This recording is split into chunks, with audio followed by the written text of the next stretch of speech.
Siapa itu Yesus? Dalam ajaran Kristen, Yesus dipahami sebagai anak Allah dan juru selamat yang datang ke dunia dalam wujud manusia untuk mengajarkan kasih, kebenaran, dan kehendak Allah. Kemudian wafat di kayu salib untuk menebus dosa manusia serta bangkit kembali sebagai tanda kemenangan atas kematian. Karena itu, Yesus menjadi pusat iman dan dasar keselamatan bagi umat Kristen. Ayat perantara.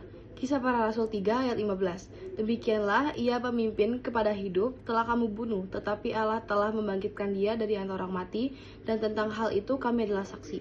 Yohanes 3 ayat 36. Barang siapa percaya kepada anak, ia beroleh hidup yang kekal. Tetapi barang siapa yang tidak taat kepada anak, ia tidak akan melihat hidup, melainkan murka Allah tetap ada di atasnya. Dan Ibrani 12 ayat 2, marilah kita melakukannya dengan mata yang tertuju kepada Yesus, yang memimpin kita dalam iman dan yang membawa iman kita dalam kesempurnaan, yang dengan mengabaikan kehinaan, tekun memikul salib, ganti sukacita disediakan bagi dia, yang sekarang duduk sebelah kanan tahta Allah.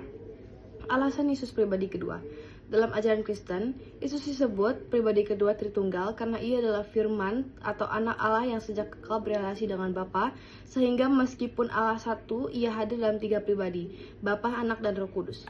Yesus disebut anak bukan karena peringkat, tetapi karena urutan relasi ilahi, dan ia menjadi manusia untuk menjalankan karya keselamatan. Yesus diperanakan oleh Bapa. Dalam ajaran Kristen, Yesus disebut diperanakan oleh Bapa bukan secara biologis, tetapi secara kekal dan teologis.